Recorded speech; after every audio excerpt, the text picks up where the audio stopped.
యెహోవా కొరకు ఎదురు చూచువారు నూతన బలం పొందుదురు. వారు పక్షిరాజుల వల్ల రెక్కల చాప పైకి ఎగురుదురు, అడవిలో పరిగెత్తుదురు, సొమ్మసిల్లకు నడిచిపోదురు. అలసిపోరు, సొమ్మసిల్లరు. సంవత్సరాల మీద పడుతున్న కొద్దీ చిగురిస్తూ ఉంటారు, గంతులు వేస్తూ ఉంటారు. యవ్వనస్తుల కంటే బలంగా ఆత్మీయంగా ఉంటారు. శరీరం ఒకవేళ ఇట్లెక్కలేకపోవచ్చు.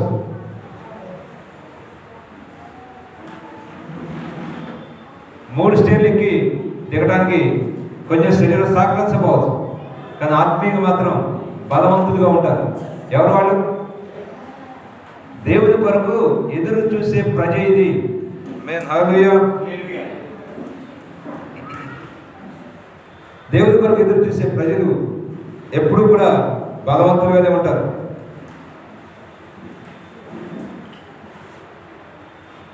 చూడండి ఒకసారి మనం రోమా పత్రిక 14వ అధ్యాయానికి వెళ్దాం. ఒకసారి చిన్న ప్రార్థన చేద్దాం వెళ్ళే ముందుగా. నాతో కలిసి చెప్పండి. పరిశుద్ధాత్మదేవా, నా ప్రియుడైన యేసే స్వరాన్ని వినాలి అని ఆశగా ఉందయ్యా. నాతో మాట్లాడయ్యా. యేసు నామమున వేడుకొంచున్నాం పరమ తండ్రి, ఆమేన్.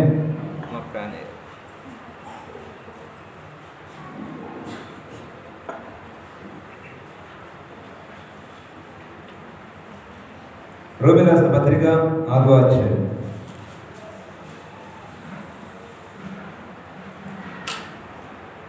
తాను విశ్వసించిన దేవుని ఎదుట, అనగా మృతులను సజీవులుగా చేయవాడును, మృతులను సజీవులుగా చేయవాడును.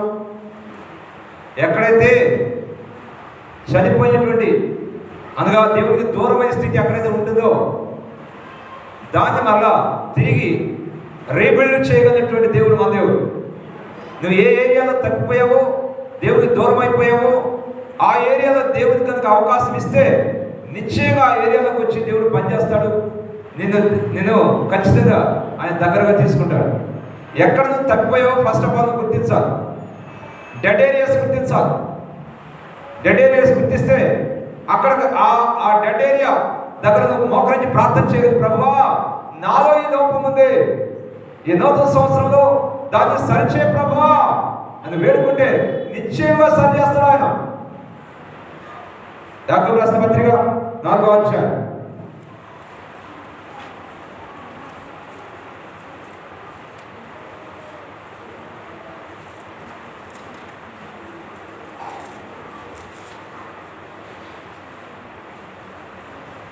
మీరు అడిగినను మీ భోగమ నిమిత్తం వినియోగించుకోవటకై దురుద్దేశంతో అడుగుతారు. మీరు ప్రార్థన చేస్తున్నారు కానీ అవి ఓ దురుద్దేశంతోనే ప్రార్థన చేస్తూ ఉన్నారు కనుక మీకేమీ దొరకడం లేదు. వ్యభిచారులారా, ఈ లోక స్నేహము దేవునితో వైరమని మీరు ఎరుగరా? కాబట్టి ఎవడు ఈ లోకంతో స్నేహం చేయకూడదో వాడు దేవునికి శత్రువగును.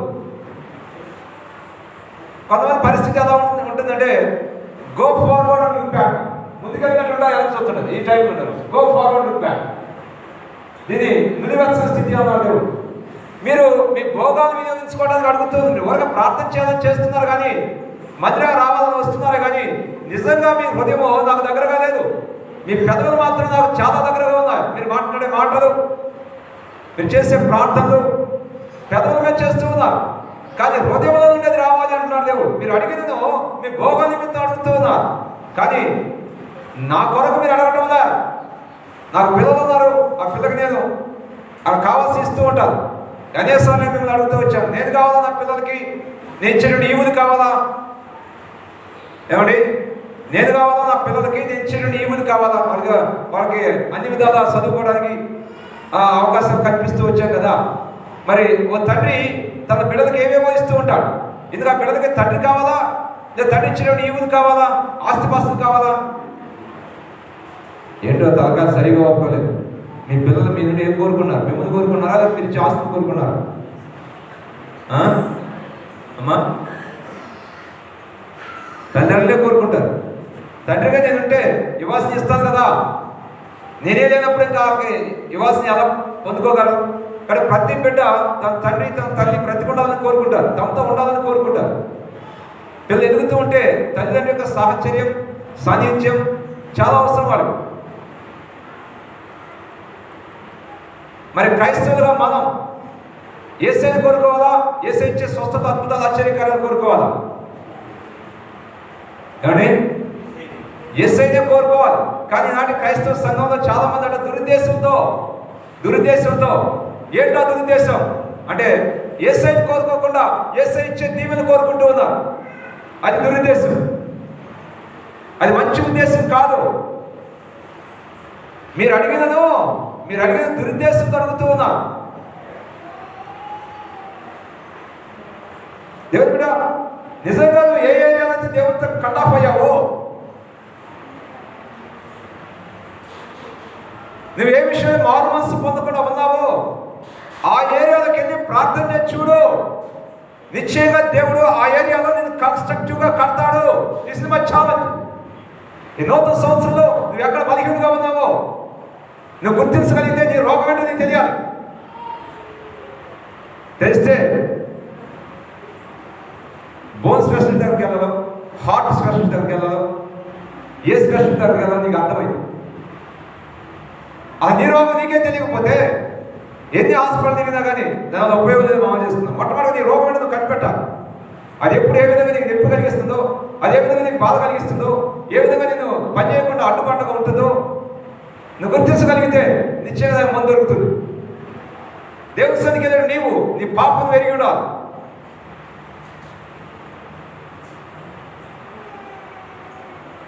చాలా మంది విషయం ఎలా ఉందంటే వర్తమానం ఇంటి ఉంటే నాకు కాళ్ళే పక్కలకి అనుకుంటారు. గురిగింది అనుకుంటాడా, నేను అంతా ఎర్రగానే ఉన్నాను అనుకుంటాడు. అంతా ఎర్రగానే ఉన్నా, దానికి నలుపు ఎర్రదట. గురిగిందా ఎర్రగా ఉంటుంది. నేను అనుకున్నాను ఎర్రగా ఉంది కదా అనుకున్నాను. కానీ చూస్తే నలుపు కూడా దానికి నల్ల మచ్చ కూడా ఉంది. ఆ మచ్చ అసలు ఎర్రదట. కానీ దావీదు అన్నాడు కదా, నా మచ్చ నాకు తెలుసు. 50 కీర్తన మాట్లాడుతున్నాడు. దావీదుకి మహాభక్తుడయ్యాడు. దావీదుకి సింహాసనాన్ని అధిష్ఠించాడు. దావీదు కుటుంబం ఆశ్రయించబడి దావీదు తరాలు ఆశ్రయించబడ్డాడు. దావీదు వంశం వచ్చి యేసుక్రీస్తు నామధేయుడై ఆ మహాదేవుని లోకంలోకి వచ్చాడు. కారణం ఏంటంటే యేసయ్య సన్నిధిలో, దేవుని సన్నిధిలో దావీదు చెప్తాడు కదా, నా పాపము నా ఎదుట ఉన్నది. హల్లెలూయా. బిడ్డ, నువ్వు నడిపే వెహికల్ ఎంత గ్యాప్లో వెళ్తుందో నీకు తెలియాలి. అది కారు కానీ 2 వీలర్ కానీ ప్రపంచం ఎక్కడికైనా తిరగవచ్చు. నీ దుప్పట్లు జయించాలి, అప్పుడు ప్రపంచం జయిస్తావు. నీ పాప నీకు తెలియాలి, అప్పుడే దేవుని స్థాయిలో వర్తిస్తావు. ఇద్దరు ప్రార్థన చేయడానికి వచ్చారు. ఒక వ్యక్తి ఏమన్నా ఆతో ఎంత పోల్చి నేను గొప్ప అనుకున్నాడు. రెండో వ్యక్తి ఏమన్నా గుండెలు బాదుకుంటూ ఏడుస్తూ పాట కడించయ్యా అని గుండెలు బాదుకుంటూ ఏడుస్తూ ఉన్నాడు. దేవుడు ఎవరు నీతిమంతుగా తీర్చాడండి? గొప్ప చెప్పుకునే వ్యక్తినా? కాదు కదా. ప్రార్థన చేసి పాపాన్ని ఒప్పుకున్న వ్యక్తి. నీ పాపను గుర్తించిన ఒప్పుకోవాలి ఉంటే దేవుడు అన్నాడు కదా, ఆ డెడ్ ఏరియాస్లో ఆయన పనిచేస్తా అన్నాడు. చూడండి, రోమీయులకు రాసిన పత్రిక 4వ అధ్యాయం. మృతతుల్యులను సజీవులుగా చేయబడు ఆయన. హల్లెలూయా. హెబ్రీయులకు రాసిన పత్రిక 11వ అధ్యాయం 11వ వచనం. విశ్వాసం బట్టి సారాయి వాగ్దానం చేసిన వాడు నమ్మదగిన వాడని ఎంచుకునేది కనుక తన వయసు గతించిన ఆయన గర్భం ధరించడం శక్తి పొందాడు.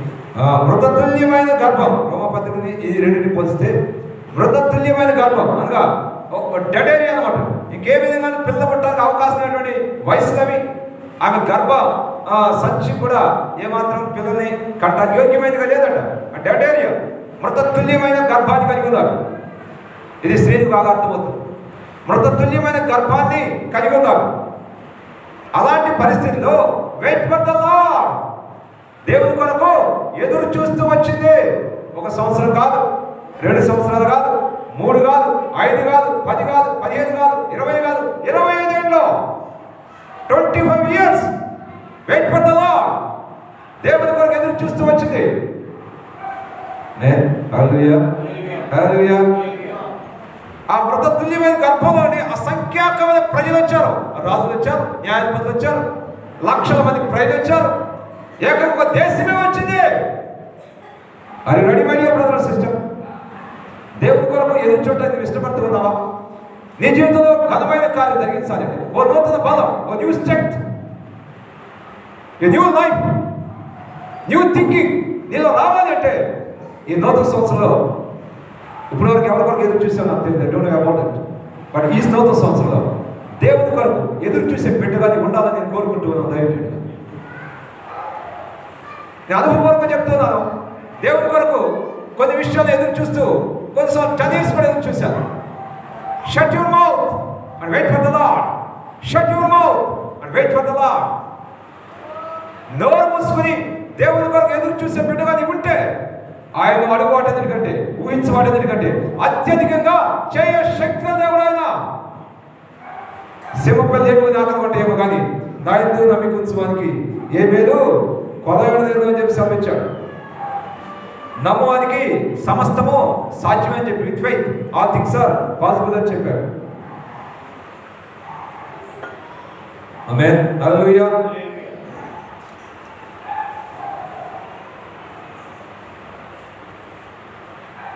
హెబ్రీ రాసిన పత్రిక 11వ అధ్యాయం 13వ వచనం. వీరందరూ ఆ వాగ్దానముల ఫలము అనుభవింపకపోయినను దూరం నుండి చూచి బంధనము చేసి తమ భూమి మీద పరదేశులను యాత్రికులై ఉన్నామని ఒప్పుకొని విశ్వాసముల ద్వారా మృతి పొందితిరి.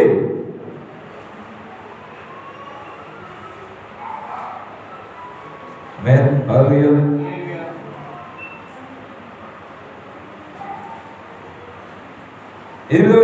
అబ్రహాము పిలువబడినప్పుడు విశ్వాసం పడి ఆ పిలుపుకు లోబడి తాను స్వాస్థ్యముగా పొందనయ్యున్న ప్రదేశములకు బయలువెళ్ళను. మరి ఎక్కడికి వెళ్ళవలనో అది ఎరుగకనే బయలువెళ్ళను. మనం అది ఎన్ని క్వశ్చన్ చేస్తామో కానీ అబ్రహాము దగ్గర ఒక్క క్వశ్చన్ కూడా లేదు. ఎక్కడికి వెళ్ళాలో చెప్పు ప్రభా, వెళ్తాను అనలేదు. దీని తర్వాత పరిశుద్ధాత్మని మరొక వచ్చాయని తీసుకెళ్తాడు. అది గుర్తుపెట్టుకొని మళ్ళీ 17వ వచ్చాయి. నేను మరొక ముందు అడుగుతాను. అబ్రహాము ఒక్క క్వశ్చన్ కూడా వేయలేదండి. మారు మాట్లాడుకున్న లోబడ్డాడు. ఎట్లాంటి లోబడే సరుకంటే దేవుడు చాలా ఇష్టం. ఆయన నమ్మి లోబడాలి.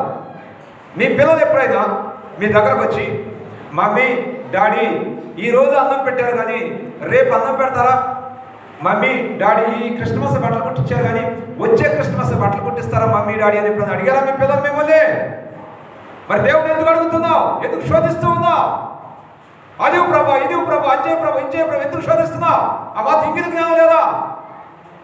నీ పిల్లలు నీ దగ్గర వచ్చి అడగనప్పుడు, నువ్వు దేవుని పిల్ల అయినప్పుడు దేవుడిని నువ్వు శోధిస్తున్నావు. విశ్వాసంతో ఉండు. Wait for the Lord. దేవుని కొరకు ఎదురు చూడు.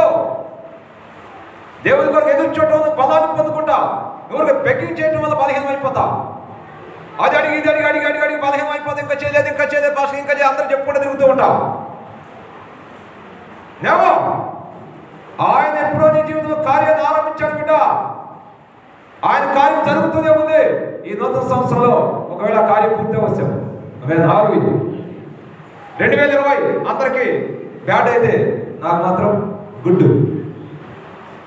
ఎందుకంటే ఎన్నో సంవత్సరాలు ఎదురు చూసినటువంటి అనుష మ్యారేజ్ని దేవుడు అద్భుతంగా జరిగించాడు. లాక్డౌన్ జరిగించాడు, ఖర్చులు కూడా లేవు. అందరికీ బ్యాడ్ అయితే నాకు మాత్రం గుడ్. అట్టాగా ఉండదు. ప్రపంచం అంతా బ్యాడ్, నీకు గుడ్ అయింది. దేవుడి కొరకు ఎదురు చూస్తాను. మేము నాకు రైట్ టైంలో ఆయన రైట్ పని చేస్తాడు. నేను హల్లెలూయా, హల్లెలూయా, హల్లెలూయా. బంధువులు ఎవరో పిల్లలు మాట్లాడాలి. ఎందుకంటే పిలిస్తే రాలేదు కదా. పిలిస్తే అది ఒక బాధాకరమైన విషయం. ఎందుకంటే పిల్లకుండా ఉంటే బెటర్ రోజు లేదు.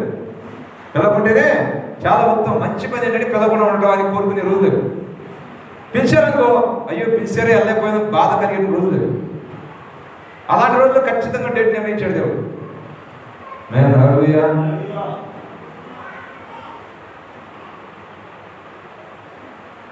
ఎన్నో సంవత్సరాలు ఎదురు చూశాను. ఖచ్చితంగా 2025 నిర్ణయించాడు. అది కూడా ప్రపంచ విపత్తులోనే నిర్ణయించాడు. కానీ దేవుని కొరకు ఎదురు చూడండి, ఆయన ఎలా జరిగిస్తాడు, ఆయన ఉండకూడదు. కానీ ఆయన మాత్రం నువ్వు అడుగు వాటన్నిటికంటే, ఊహించు వాటన్నిటికంటే అత్యధికంగా చేస్తాడు. This is my challenge. నువ్వు దేవుని కొరకు ఎదురు చూస్తే, అబ్రహాము దేవుని కొరకు ఎదురు చూస్తూనే ఉన్నాడు. ఆయన జీవితం అంతా ఎదురు చూశాడు.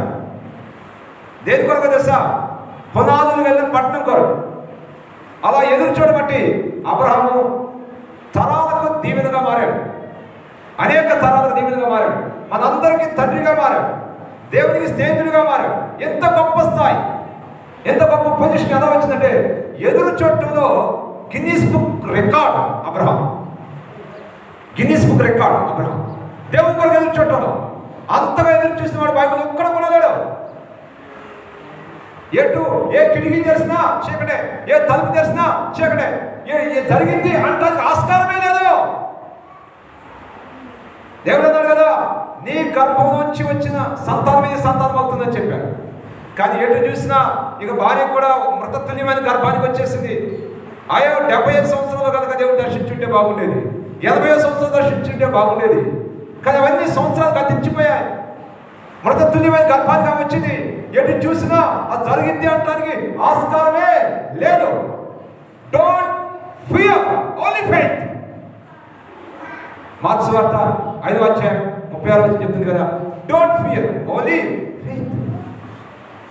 నువ్వు భయపడదు, నమ్మిక మాత్రం ఉంచు. ఈ నూతన సంవత్సరంలో నీ జీవితంలో నూతన కార్యం జరగబోతుంది, నిశ్చయంగా జరగబోతుంది. అరదేడని మాట్లాడు, చేయి దాటిపోయింది, ఇక అయిపోయింది, ఇంకా ఏం చేయలేము అనే పరిస్థితిలో ఆయన కుప్పగొలిపోయాడు. ఆయన సమస్య అలాంటిది. కానీ ప్రభు అన్నాడు కదా, మనుషులు చెయ్యి వదిలివేస్తే నేను దాన్ని టేకప్ చేస్తా ఉన్నాను. ఆమె రాలే. ఏ విషయం అయితే మనిషి ఆలోచనకి మీకు ఒక విషయాన్ని నేను చూపిస్తాను. Thank you my Holi father. పేతురు రాస్తాను పత్రిక అనుకుంటున్నాను నేను. 2:9 రైట్.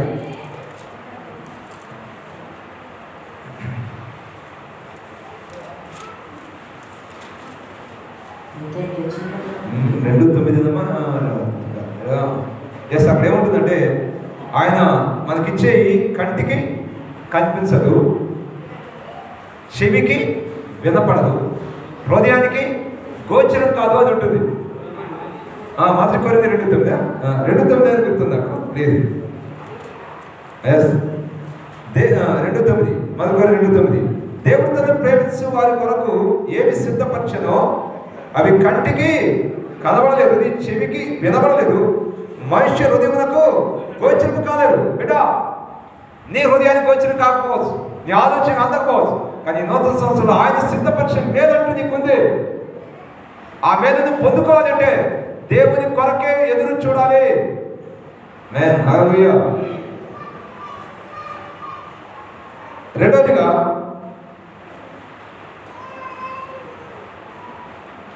నువ్వు క్రీస్తునందే నిలిచి ఉండాలి. ఓ నూతన సృష్టిగా నువ్వు చేయబడాలంటే క్రీస్తునందే నిలిచి ఉండాలి. యోహాను సువార్త 15వ అధ్యాయం చెప్తుంది కదా. యోహాను సువార్త 15వ అధ్యాయం. Please turn your Bible.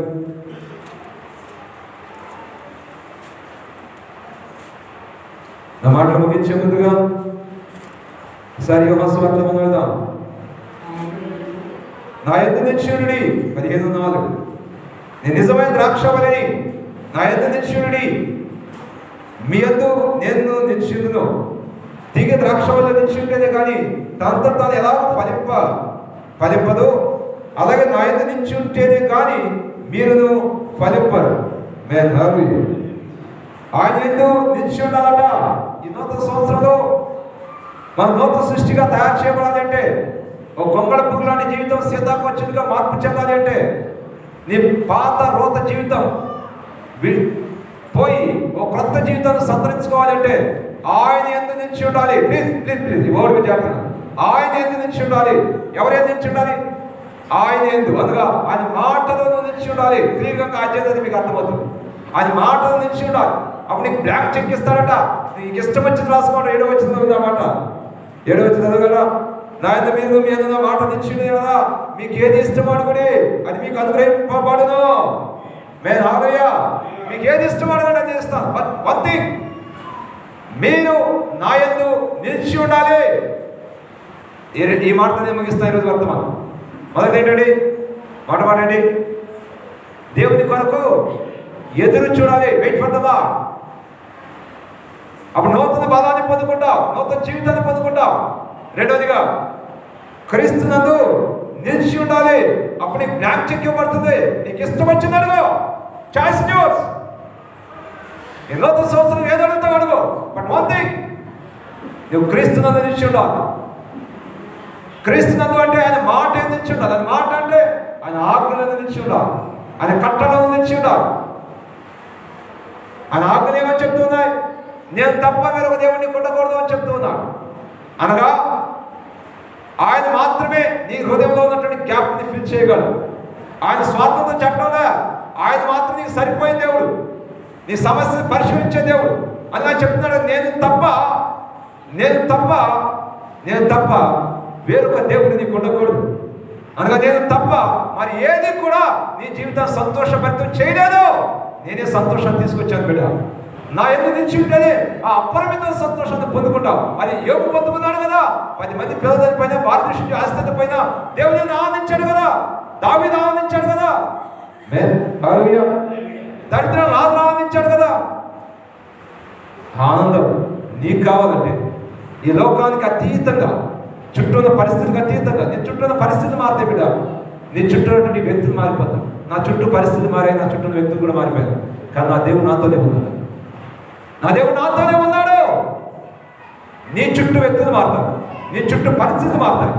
కానీ నువ్వు ఈ క్రీస్తు నందు నిలిచి ఉంటే ఆయన ఎందుకు తప్ప మరి ఎక్కడ సంతోషం లేదు. కాబట్టి 73వ కీర్తన 25వ వచనం చెప్తుంది కదా, ఈ భూలోకం నాకు ఏది వద్దు అంటున్నాడు అక్కడ భక్తుడు. నాకేది వద్దయ్యా, నాకేది వద్దు. హల్లెలూయా. పౌలు మహాభక్తుడు అన్నాడు, నాకేమేమి లాభకరములు అవి పెట్టతో సమాధిగా ఎంచుకున్నాను అంటున్నాడు. మహాభక్తుల యొక్క మాటలు అలా ఉన్నాయి. దేవుడు ఇచ్చాడు, దేవుడే తీసుకున్నాడు, దేవుడు స్థుతి కలుగు కాక అన్నాడు. దేని బట్టి చింతించా, దుఃఖపడ్డా. కారణం క్రీస్తునందు మాత్రమే జీవితం ఉంది. మనకి చేపని ఒడ్డు మీద పడేస్తే చస్తుంది బ్రదర్, అది నీటిలోనే బతకాలి. పక్షి నీటిలో ముంచితే చస్తుంది బ్రదర్, అది ఆ గాల్లోనే బతకాలి. నువ్వు బ్రతకాలి అంటే క్రీస్తులోనే బ్రతకాలి. క్రీస్తునందే నీ జీవితం, నీ చరిత్ర ఉంది. నీకు క్రీస్తులోనే నిత్య జీవం ఉంది. క్రీస్తునందే ఏ శిక్ష విధి లేదు. క్రీస్తునందే నువ్వు ఆత్మీయ వర్ధనతావు. ఆ పని దాటి, ఆ బోర్డర్ దాటి బయటికి వెళ్ళానుకో చాలా కష్టం, చాలా కష్టం. తర్వాత ఇష్టం బతకడం. ఒక బోర్డర్ అంటే దేవుడు నియమించాడు. నేను తప్ప దేవుడికి ఉండకూడదు, ఏ విగ్రహాన్ని పూజ చేయకూడదు, నా నామాన్ని భయంకరంగా పని చేయాలి, 6 రోజులు కష్టం పని చేయాలి, 7వ రోజు ఏ పని చేయకూడదు, 7వ రోజు ఏ పని చేయకూడదు. నా సన్నిధికి రావాలి, నా సన్నిధిలో నువ్వు ఆనందించాలి. కారణం నీకు ఆరోగ్యం చేకూరుతుంది. కారణం నువ్వు ఆత్మీయంగా దీవించబడతావు. ఆత్మీయంగా వర్ధిల్తూ ఉంటే అన్ని విషయాలను వర్ధిల్లి సుఖంగా సౌఖ్యంగా ఉంటావు బిడ్డ. అందుకని 7వ రోజు ఖచ్చితంగా నాదే. అది నేను నియమించే రోజు, అది పరిశుద్ధపరచబడిన రోజు.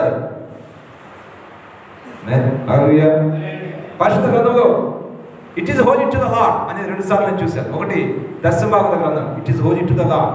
లేవి ఎక్కడ 27 వచ్చాయి, 31 వచ్చాయి, అది పరిశుద్ధమైందంట దర్శనభాగం. రెండోదిగా 7వ రోజు గురించి మాట్లాడుతుంటాడు, it is holy to the lord. 7వ రోజు పరిశుద్ధమైంది బిడ్డ. అవి 2 ఖచ్చితంగా ప్రతి క్రైస్తవుడు, మినిమం క్రైస్తవుడు పాటించాలి. దీవించబడాలి అంటే లేదండి చక్కని బైబిల్ చక్కని మీరు వస్తాను కూర్చోాలి అంతా ఉండవు. అలాగే ఉండవు. నేను ఎవడో కదిలించు, నేను ఎవడో బలవంతం చేయడు. నామకార్థంగా బ్రతుకుతాను అంటే నేను ఎవడో బలవంతం చేయడు, దేవుడు కూడా బలవంతం చేయడు, వదిలేస్తాడంతే. గాబ్రియేలు అటు అలా వదిలేరా అని మారుమోసం పోయినప్పుడు చూద్దామంటాడు. లేదా దేవుని కొరకు ఒక దీవెనకర జీవితం జీవించాలనుకుంటే నిశ్చయంగా దేవుని మాటను వినాలి. క్రీస్తునందు నిలిచి ఉండాలి. అందుకే ఆయన ఆజ్ఞలను నిలిచి ఉండాలి.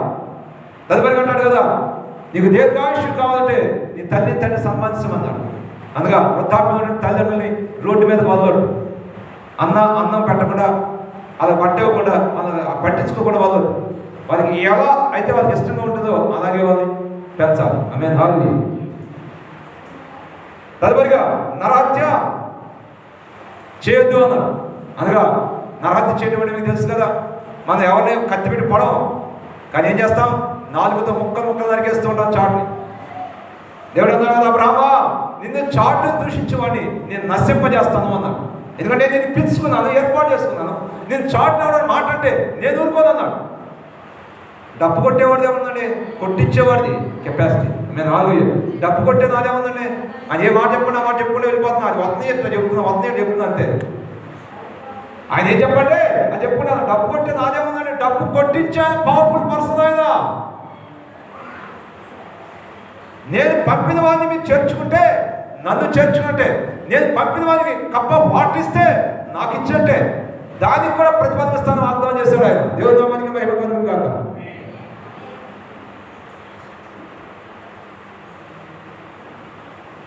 వ్యభిచరించొద్దు అన్నాడు. మేము హల్లెలూయా. అనగా దేవుని రెండో రాజు వెళ్దామా? రెండో రాజు వెళ్దాం.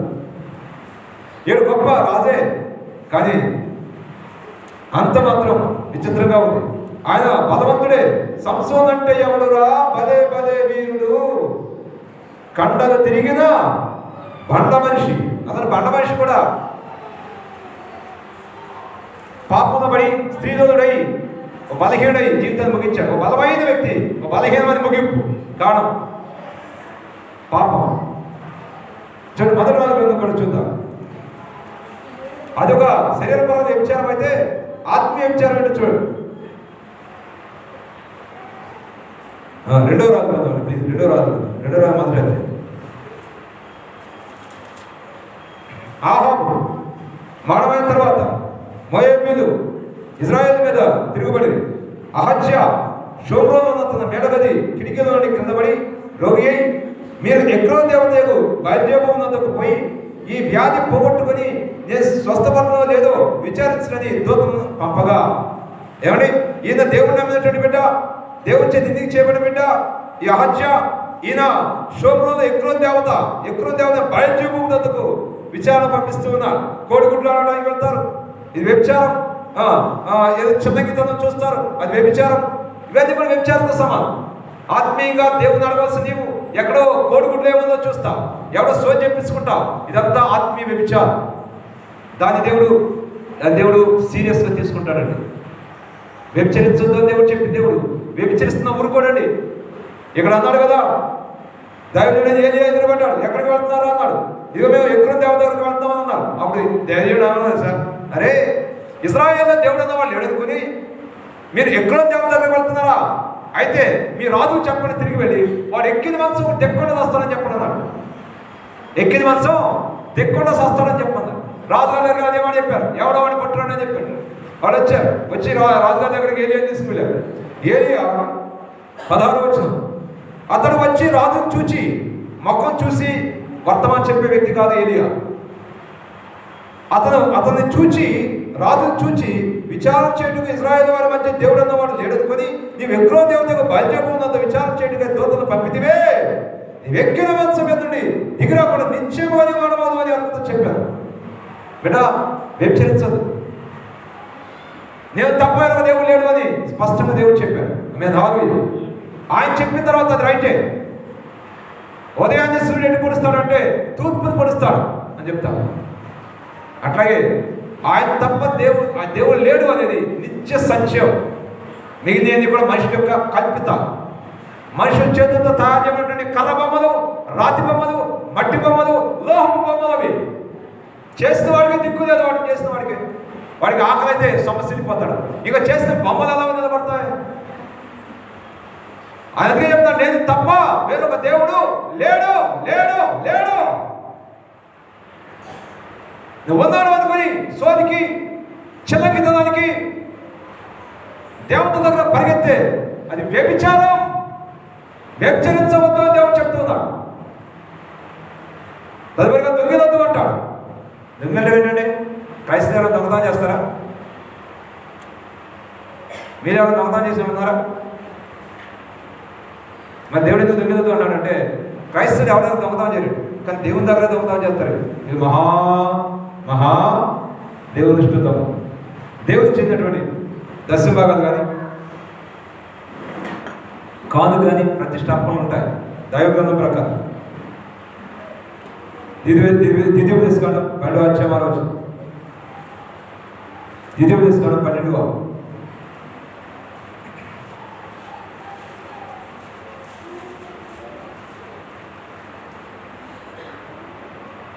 మీ దేవుడైన యెహోవా, ఇదే వచ్చింది కదా, మీ సమస్త గోత్రములో నా నామమును స్థాపించుకోవడానికి నివాస స్థానముగా ఏర్పరచిన స్థలమును వెదకి అక్కడికే యాత్రలు చేర్చుకోవాలి. అనగా దేవుని మందిరానికి మీరు వెళ్ళాలి. అక్కడే మీరు మీ దహన వల్లను, మీ బలులను, మీ దశమ భాగములను, మీ దశమ భాగం అంటున్నా, మీ దశమ భాగములను అంటే 3 రకాల దశమ భాగాలు ఉంటాయి. 33% ఇచ్చేవాళ్ళు. మీ దశమ భాగములను ప్రతిష్ఠితములుగా మీరు చేయు నైవేద్యములను, ప్రతిష్టార్పణలు, నీ మొక్కుబడి అర్పణలను, నీ స్వేచ్ఛార్పణలను అనగా ఫ్రీగా ఇచ్చే అర్పణలు, పశువుల్లో నువ్వు గొర్రె మేకలను తొచ్చు వాటిని తీసుకుని రావాలను. ఎక్కడికి? దేవుని నిధికి. దైవ లేఖనం చెప్పే మాట, శ్రీనివాస్ గౌడ్ అనే వ్యక్తి చెప్పే మాట కాదు. స్వేచ్ఛార్పణ కొన్ని ఉంటాయి. పాస్టర్ గారు ఒక అమౌంట్ పంపించి ఏంటి ఫ్రూట్స్ కొనుక్కోండి ఏమన్నా స్వేచ్ఛార్పణ. అలా స్వేచ్ఛార్పణ పంపిస్తుంటాం మా పాస్టర్ గారు. ఎప్పుడైనా అనిపించినప్పుడు అలా అకౌంట్ కొట్టేస్తారు. అవి స్వేచ్ఛార్పణ. మిగిలినది మొక్కుబడి అర్పణలు, దశమ భాగాలు ఖచ్చితంగా ఇవ్వాల్సినవి ఇవన్నీ ఉంటాయి. ఇవన్నీ దేవుని నిధికి రావాల్సిన వీటిని కట్ చేస్తూ ఉంటారు వాళ్ళు. అది దొంగతనం అంటే దొంగిలకూడదని దేవుడు చెప్తున్నాడు. దొంగిలిన వాడు ఏమవుతాడని శాపగ్రస్తుడని దేవుడు చెప్తున్నాడు. కాబట్టి అందరూ మనం దొంగతనం చేయకూడదు. దేవుడి సొమ్ముని అందరూ దొంగిలించే వ్యక్తిగా మనం ఉండకూడదు. తదుపరిగా దేవుడు అన్నాడు కదా, అబద్ధం ఆడకూడదు అని. కొంతమంది క్రైస్తవులు ఈజీగా అబద్ధం ఆడుతుంది నేను చూస్తూ ఉన్నాను. ఫోన్లో మాట్లాడుతూ వాడు నా దగ్గర ఎదురుగా ఉండి ఎక్కడ ఉన్నామని చెప్తారు. తప్పు కదండి. ఇంట్లో ఉండి ఆ పిల్లల చేత మా నాన్న ఇంట్లో చేయడం చెప్పిస్తారు. అబద్ధం కదండి. దేవుడు చూడటంలా, మనుషుల చేతిలో మనం లేవు, దేవుడి చేతిలో ఉన్నాం. కాబట్టి అబద్ధం ఆడకూడదని దేవుడు చెప్తూ ఉన్నాడు.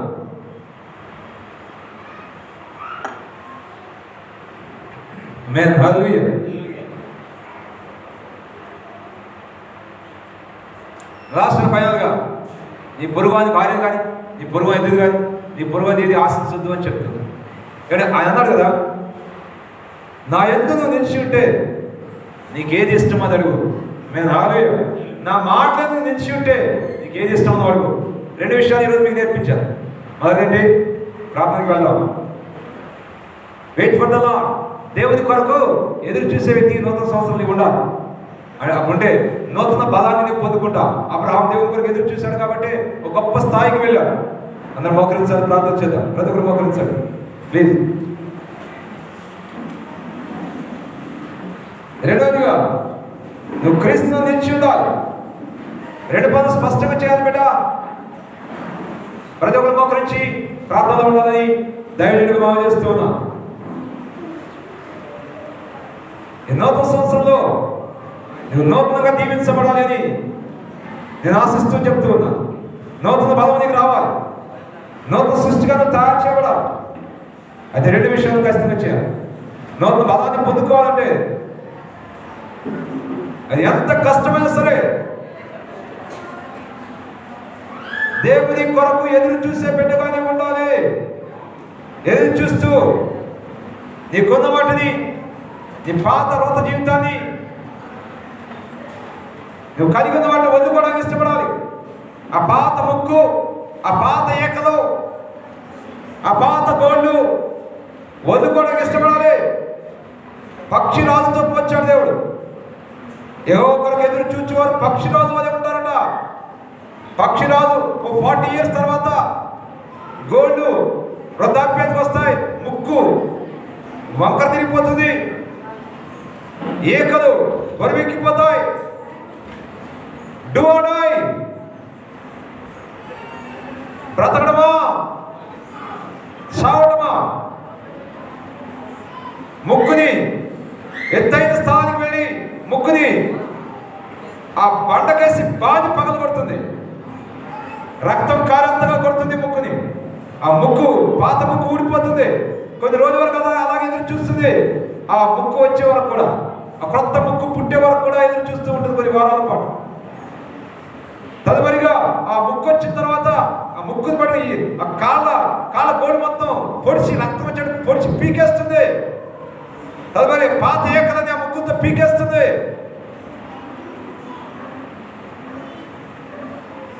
కొన్ని రోజుల పాటు అలాగే ఆహారం తీసుకోకుండా ఉంటుంది. తదుపరిగా కొత్త ఏకలు వస్తాయి, కొత్త గోళ్ళు వస్తాయి, క్రొత్తదనం క్రొత్తకు వస్తుంది, పక్షిరాశికి వస్తుంది. మళ్ళా ఉవ్వెత్తున మళ్ళా 30 సంవత్సరాలు బ్రతుకుతుంది. మళ్ళా 70 years తన ఆయుష్ కాలం. యెహోవా కొరకు ఎదురు చూసే నీవు ఆ పాత ఏకల్ని, ఆ పాత ముక్కుని, పనికిరాని ఆ పాత గోళ్ళని వదులుకోవడానికి ఇష్టపడాలి. అప్పుడే నూతన బలాన్ని పొందుకుంటా. దేవుడి కొరకు ఎదురు చూస్తూ వదులుకో. Wait for the lord. దేవుడు అద్భుతమైన కార్యం చేయబోతున్నాడు. కానీ అబ్రహాము తన దేశాన్ని వదిలిపెట్టాడు, తన బంధువులు వదిలిపెట్టాడు, లోతులు వదులుకున్నాడు, తన లేకపోయినటువంటి ఇష్మాయేలు వదులుకున్నాడు.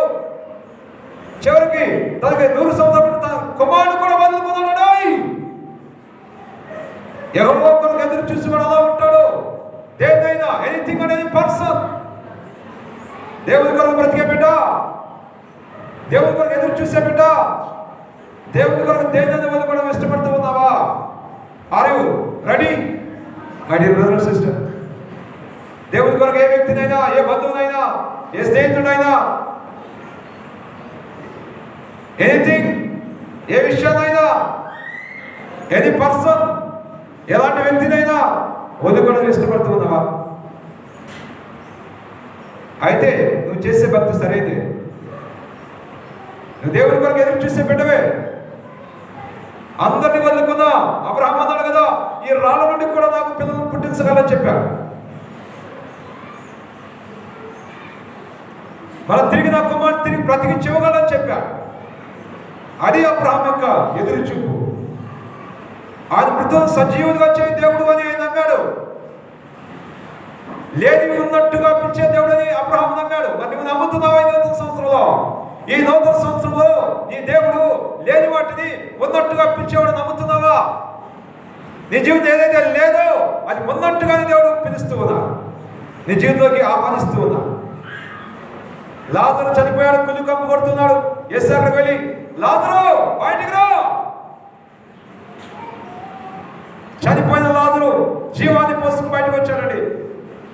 లేని వాటిని ఉన్నట్టుగా పిలిచే దేవుడు నీ దేవుడు. మృతులను సజీవులుగా చేసే దేవుడు ఆయన. అది అబ్రహాము యొక్క ఎదురు చూపు.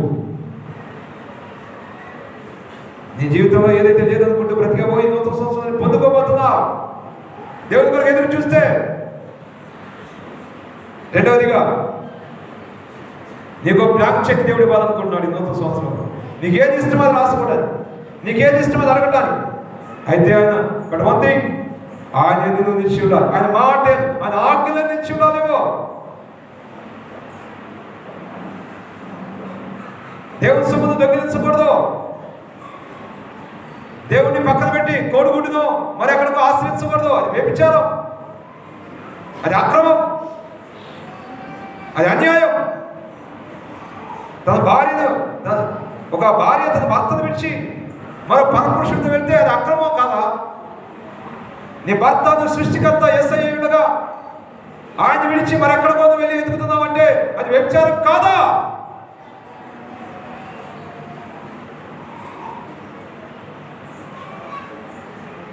వ్యభిచరించద్దు, దొంగలద్దు, అబద్ధమాడద్దు, నీ పొరుగు అనేది ఆశించద్దు. ఆయన తప్ప మరి ఏది కూడా ఫస్ట్ ప్లేస్లో పెట్టద్దు. ఎనీథింగ్ అనే పర్సన్ దేవుడిని మొదటి స్థానంలో పెట్టు. మొదటి అప్పు ఆయనే. 3.5 సంవత్సరాలు కరువు కాలం పోషించబడిన విధవరాలు. నేను మొదటి వాడిని కడపడి వాడు అని చెప్పాడు ఆయన. మొదటి ప్లేస్ ఆయనకి ఇవ్వాలి. ఫస్ట్ అండ్ బెస్ట్ దేవుడికి ఇవ్వాలి. ప్రతిదానిలో ఫస్ట్ అండ్ బెస్ట్. మిగిలిపోయిందో ఇవాళ కాబట్టి ఇవ్వడం ఎలాంటివి వద్దండి. నువ్వు దాచి పెట్టుకో, నీ బ్యాంక్ అకౌంట్లో వేసుకో. ఫస్ట్ అండ్ బెస్ట్ దేవునికి కావాలి. శ్రేష్టమైనది దేవునికి ఇవ్వాలి. హొందాతనం కలిగి, ఇంటిగ్రిటీ కలిగి దేవుని విషయాన్ని ఇవ్వాలి. అనే తేలిగ్గా దేవుని విషయాన్ని ఎంచొద్దు, శాపగ్రస్తం అవుతాం. హొందాగా బ్రతుకుదాం, దేవుడు హొందాగా చూద్దాం. ఇంటిగ్రిటీ కలిగి ఉందా? దేవుని విషయాల్లో హొందాగా వ్యవహరిందా? తేలిక పాటిగా మనం వ్యవహరించద్దు.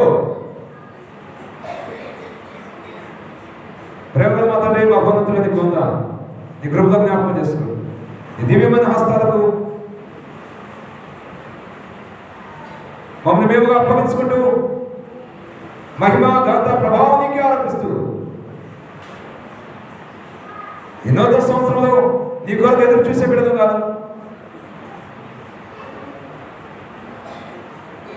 నీ అంత నిశ్చుండే బిడ్డలు కాదు. మేము ముందుకు గాక యేసు దివ్యనామమున వేడుకొంచున్నాం పరమ తండ్రి. ఆమేన్. అందరికీ వందనాలండి. దేవుడు బాగా దీవించును గాక. Thank you.